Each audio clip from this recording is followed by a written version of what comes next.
All right, let's dive into one of the most fundamental parts of React's rendering process.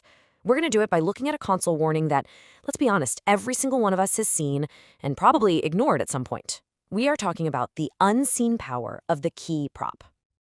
Ah, there it is, our old friend. If you have ever mapped over an array to render a list of components, you know this warning. It's so easy to just brush it off, right? Or maybe you just throw the array index in there to make the scary red text go away. But here's the thing. This isn't just a friendly suggestion from React. It's a massive clue about how React actually understands and updates your UI. So what is the big deal? Why is React so obsessed with this little prop? Well, the answer gets right to the heart of what makes React so fast and powerful in the first place. Its whole process for figuring out when and why components need to re-render. And trust me, by the end of this, you'll see why this warning is your ticket to writing way better, more performant apps. Okay, so let's start with the basics. Before we can really get into the why, we have to be crystal clear on the how. Specifically, how React turns a plain old JavaScript array into a beautiful list on your screen. It's a pattern you've probably typed a million times. You've got an array of data, like a list of users or products. You call .map on it, and for every single item in that array, you return some JSX, like a list item or maybe a custom card component. React takes that new array of elements you just made and boom, renders it. It's simple, it's elegant, and it works.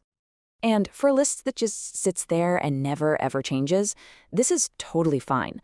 But when was the last time you built an app like that? In the real world, users add things, they delete things, they resort lists, and that is exactly where the hidden problem starts to creep in. It's a hidden performance cost paid in the currency of completely unnecessary re-renders. All right, this is it. This is the absolute core of our discussion. To really understand why React needs keys, we have to try and think like React. And lucky for us, the official React docs give us this perfect analogy to help us do just that. So I want you to picture the files on your computer's desktop. You don't think of them as the first file on the left or the third file down, do you?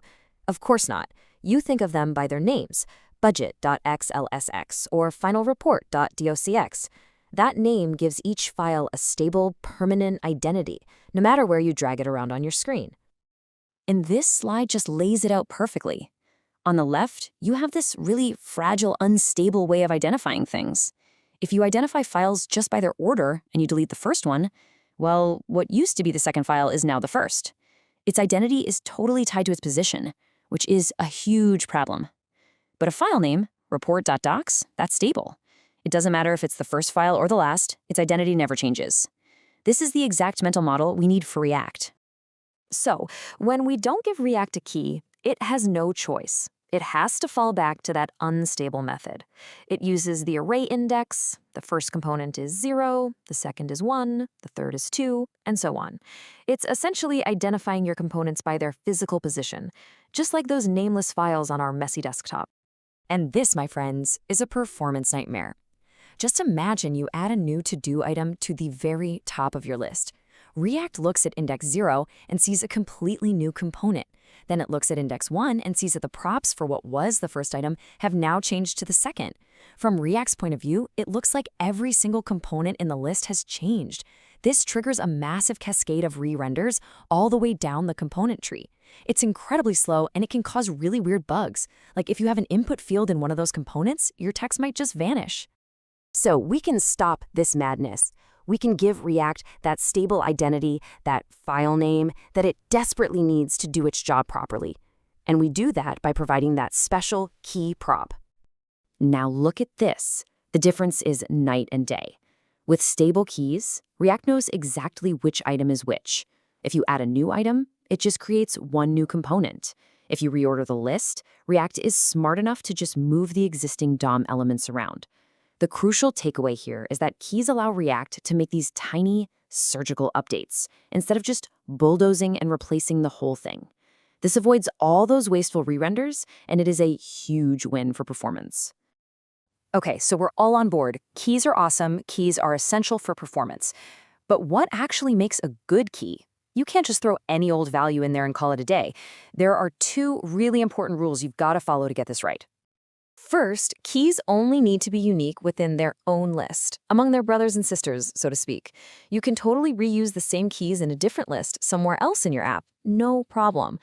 And second, and this is the big one, they must be stable. A key has to be tied to that specific piece of data, and it shouldn't ever change between renders. This chart just nails it. A database ID? That's the gold standard. It's unique, it's stable, it's perfect. The array index? We already know why that's bad. It's completely unstable. If you sort or filter the list, the indexes all change. But then we have math.random. This is, without a doubt, the absolute worst thing you can do. It creates a brand new identity on every single render, forcing React to destroy and recreate the entire list every time. It completely defeats the entire point of what we're trying to do. Oh, and here's a quick but super important point of clarification. That key prop is special. It's like a private memo that you're passing directly to React for its own internal bookkeeping. Your component will never actually see key as one of its props. So if you need that unique ID inside your component for some reason, you have to pass it again under a different name, like ID equals item.id. Okay, so let's zoom out for a second and see how this one seemingly small detail fits into the bigger picture of building fast, modern web apps. Because this isn't really just about lists. It's about a fundamental principle of writing good, clean React code. When you get right down to it, React's main job is to figure out the absolute smallest change needed to make the UI match the current state. By giving list items a stable identity with a key, you're basically giving React a massive shortcut to do its most important job. This same exact principle is what powers other cool optimizations, like using React.memo to stop a component from re-rendering if its props are the same. You're giving React the clues it needs to work smarter, not harder. So the main takeaway here is pretty clear. Every single time a component re-renders when it didn't actually need to, you're paying a small performance penalty. And over time, those little penalties add up. By using keys correctly in your lists, you're wiping out a huge source of that waste. Honestly, it's one of the easiest and most impactful performance optimizations you can make. And that leads us to a final, thought-provoking question. Now that you understand how this unstable identity in lists causes all this extra work, where else in your app might this be happening without you even realizing it? Are you maybe passing new functions or new objects as props on every render, which breaks memoization? The principle of having a stable identity goes way beyond just lists. Thinking this way is what will help you build faster, smoother, and just better user experiences. Thanks so much for tuning in.